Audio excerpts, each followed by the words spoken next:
a good feeling, yeah. Welcome back, folks. Allie Ford, Tom O'Brien. Appreciate you being out here with us, growling and prowling with us as we get healthy. And we talk today. We're talking meditation. Well, we've got our next guest who can certainly talk about the proof that this works, and his name is Ken Rosen. Ken is he is a marriage and family therapist and mental health counselor right here in Largo, Florida. Ken's been practicing Zen meditation in the tradition of Roshi Philip Kapleau and Yasutani Roshi for over 40 years. And Ken also founded the Clearwater Zen Center back in the 80s. So, Ken, welcome to the show. Hi. How you doing? Thank you for having me. Absolutely. So nice to have you. So, again, I'll just tell that the story, Ken, of when I had the pleasure of meeting you at a mutual friend's party. And, you know, as a yoga and meditation practitioner myself, I don't know if we're speaking an unspoken language with co-practitioners. And on our last show, we had a guest who said that, you know, he's been practicing yoga now for a while, and he seems to always gravitate toward the yogis or the people who practice these practices at a party, and before you know it, you're all talking about it. But I feel like that's exactly what happened with me when I saw you from across the porch there. Something drew me to you, and within the first few minutes of talking with you and hearing you say that you have been a meditation practitioner for 40 years, man, I said, I'll have what he's having. Well, that's very kind of you. She told me you look like you're 25. Your inner light shines, your eyes sparkle, and I feel like that's a change you see when people are taking these practices and taking care of themselves. Mm-hmm. I'd love to hear your opinion. How do you feel your life has changed, having had now 40 years of meditation practice? Well, that's a long and complicated question in some ways because, of course, I've been practicing for that long. Right. I can say this, that it's become central to my life, and the way I am, the way I relate to my life, is informed by my meditation practice. And I think it does allow for a way of dealing with things that meets what you can read about in many psychological and Buddhist and other probably religious texts that say when one's mind is quieter, then one meets events in a much more calm way. It's just the way it is. Most of our difficulties in life stem not from the circumstances of our life, but from the way we think about the circumstances of our life, the way we interact with them because of certain ideas, concepts, and ways of thinking in our head. Right. It's interesting. When the mind quiets, which it does through practice, then we tend to respond differently to the world. Right. And therefore our life becomes quieter, calmer, more equanimous. And that's a very powerful value. Very powerful. Over the course of the years, Ken, does the mind quiet even more? Are there stages that this happens in? Yes and no. I mean, yes, of course. The more one practices, and I didn't hear your previous guest, but I know there's research, and particularly when they've done research with the brains of what is sometimes referred to as Olympic meditators. You know, these are like monks, particularly in the Tibetan tradition, who have meditated for thousands of hours over the course of their life. They can actually visibly see differences in brain anatomy, visibly see it because of the years of meditation. So we know at this point, and I'm sure your previous guest pointed that out, that there are physiological processes that take place when you're meditating. So there's no question, as the brain changes, so does our relationship to a quiet mind or the way we deal with things or whatever. So in a certain sense, yes, there are stages. On the other hand, there are also what I would call these shifts that many in our meditation center, we have regular, we call them sittings, meditation sittings. We have regular sittings every Sunday, Monday night, and Wednesday night. But then we also have longer sittings, like all-day sittings, and then we have retreats. And very commonly when a person, even someone who hasn't been meditating for that long, will go to a retreat, let's say do meditation for 2 or 3 days in a row, they will have great shifts in their mind. It may not last forever, but they'll have an experience of a kind of a quiet or a peace or a centeredness that is something they may never have felt before. And that's a case, we have the capacity. From a Buddhist point of view, you said something. Our mind is naturally quiescent. Right. Well, and again, I think you described what that means really well. A lot of people, you know, who are new to meditation may not understand, what does that mean when my mind is quiet? But you said it's not necessarily the events in our lives. And in fact, Ellen Langer, who was on our previous show, Yes. A Harvard psychiatrist as well, said the same thing, that it's not necessarily the events in our lives that cause the stress, it's how we react to those events. And so what you're describing as a quiet mind would be reacting to events, even adverse events, things that are difficult in life, with more equanimity, with less of those bursts, if you will, that cause stress and emotional upheaval. Right, and from a neurological point of view, we know that we develop neurological pathways. Sometimes years ago we used to call them the old tapes in our head, or our conditioning. We can call them a lot of things. And they become lenses or filters through which we look at our life. My original teacher once said that we actually don't live our life. We live through the concepts in our head about our life, and we think that's reality. When the mind quiets, then concepts, we begin to see through concepts, see them for what they are, not reality, but ideas about reality.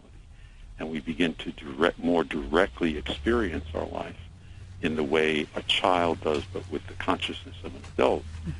We have a much deeper way of experiencing our life, and much less distorted. And in that context, that means that you're not thinking about yesterday or thinking about tomorrow. Is that correct? Well, that's minimal, absolutely. The mind tends to want to go to the past, to the future, to fantasies, to ideas, rather than to the reality that's right in front of us. You mentioned at your center, I'd like to talk a little bit about your center, because there are different styles of meditation, and I'd love to hear more about it's Japanese Zen meditation that you practice, and how you would invite someone to come and join you, or how someone might get started with you guys. Okay, well, first of all, I would just want to say something. The expression Japanese meditation, my teacher, my original teacher, who was Philip Kapleau, and there's a the book that changed my life, which I read over 40 years ago, is called The Three Pillars of Zen, and it's one of the seminal books in the history of American Buddhism. Oh, okay. He wrote that book after he spent 13 years in Japan studying Japanese teachers, and then he came back to America and set up the Rochester Zen Center in Rochester, New York. And I read the book, and I went to work with him. I was drawn to it after reading the book. And he was very conscious, Philip Kapleau, of creating an American Zen. So although our tradition is Japanese, and his teacher was Japanese, Zen has always, in every culture it's come into, because of its very nature, that it says, let's look at what is present in this moment.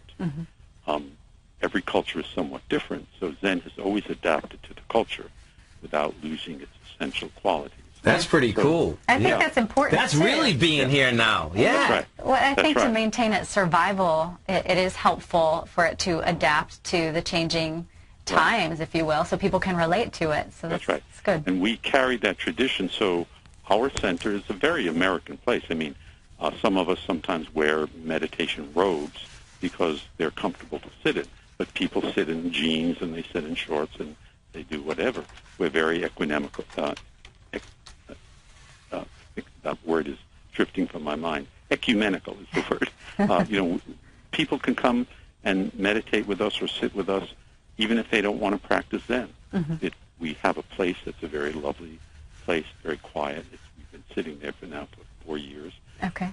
So it has a certain kind of energy, and it's very peaceful. And we have a website. I don't know if you've given the www.clearwaterzencenter.org. And anybody's welcome. On Wednesday night, we usually refer to our Wednesday night, which is just an hour. We call that our beginner's class. It's not really a class, but it's a time for beginners because the meditation is only 20 minutes long for 2 times with some walking meditation. That's a great place for beginners. Yeah. And then as you feel comfortable with it, then Sunday morning is our main time when we have longer meditation. Every first Sunday of the month, I give a talk in the second round. Second Sunday of the month, we do some chanting. Third Sunday of the month, we have a circle, which is when everybody can talk about their experience. And then the fourth Sunday of the month, we do something called Daishan, which is in our tradition.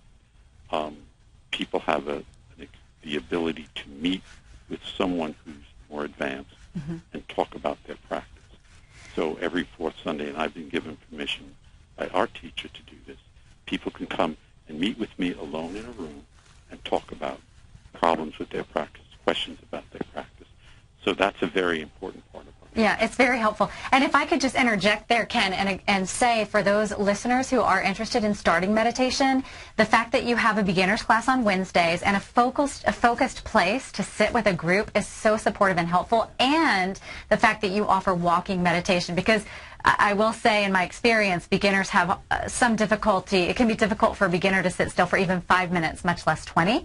So I would say that would be a lovely way to start. And if you would, take a minute to dispel some common myths about meditation, because I know they're out there. I've heard them right here in Clearwater, Florida, that meditation is somehow a religion. It is leaving your body and floating around space. In your words, what is meditation?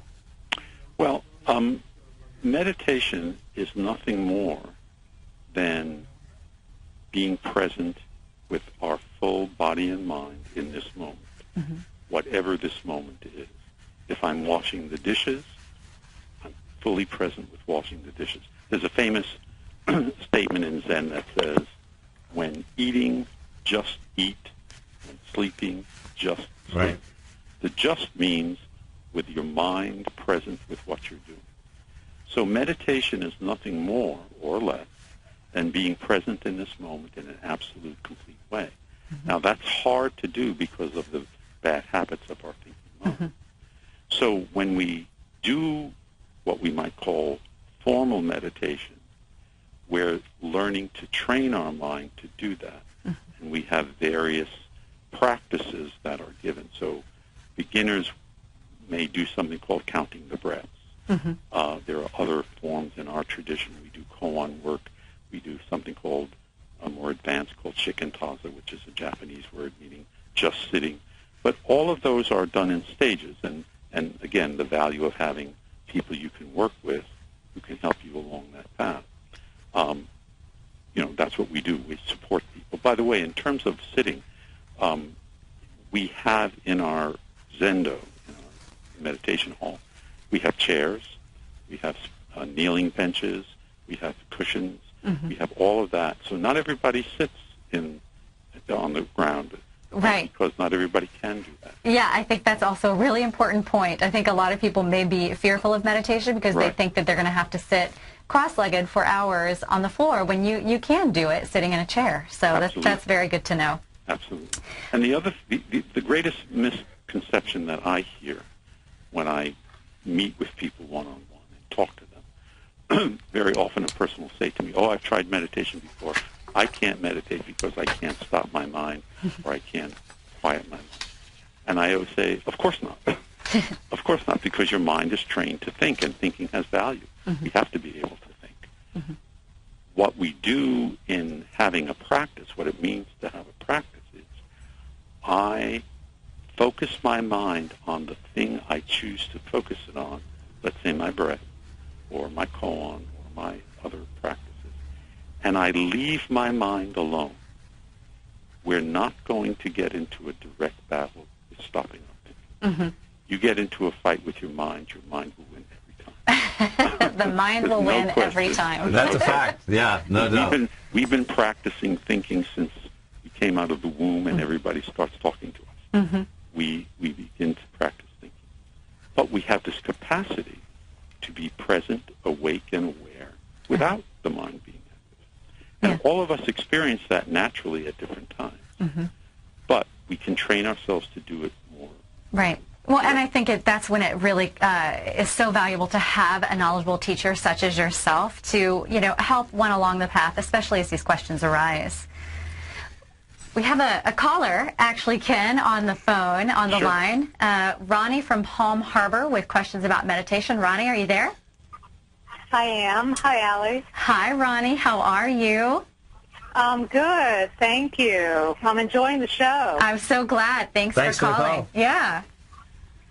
Well, I had a question. I'm not sure if it was answered while I was on hold, but if you have a hectic schedule and you want to start your own home meditation practice and you have some time constraints, do you have some simple tips on whether there's meditation music or equipment or how can you be successful just starting out for a few minutes at home? Ken, would you like to address that? Sure. The first thing that I would say is don't be hard on yourself and demand of yourself any lengthy time. It's okay to begin with 5 minutes a day if you want to. If you do 5 minutes and you feel comfortable and you keep going, that's fine. But try one of the mistakes I think we make with all kinds of attempts to change is we try to do too much at once. One of the reasons so many New Year's resolutions fail is we overreach. Yeah. So start slow. It is good, if you can, to find a place that's quiet and neat in your home. Maybe set up something simple as a picture that you like or something comfortable that you like, something that creates an atmosphere of good, and just simply, in any comfortable position you can find, to sit quietly, take a few deep breaths. Very importantly, keep your back straight, if you can do that sitting up. And just breathe and count your breaths. Every time you exhale, count 1. As you inhale, count 2. Up to 10, and then go back to 1. If you lose the count, just go back to 1. That's a beginning practice. Okay. It's very useful. Now, there are obviously many, many other small details that one could get into that is better to do with, directly face-to-face.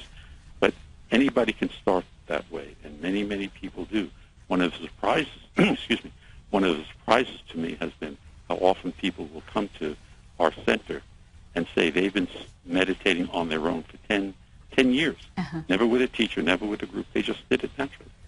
So if you want to do it, just go and do it.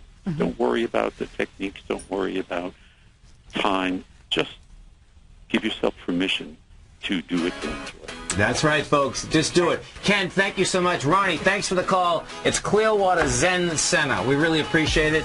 And folks, every Wednesday, 6 to 7, you stay right here. Allie and I are going to keep you healthy and happy, no doubt. That's right. Thanks so much for joining us. We'll see you next week, next Wednesday, 6 p.m. Eastern. 6 to 7.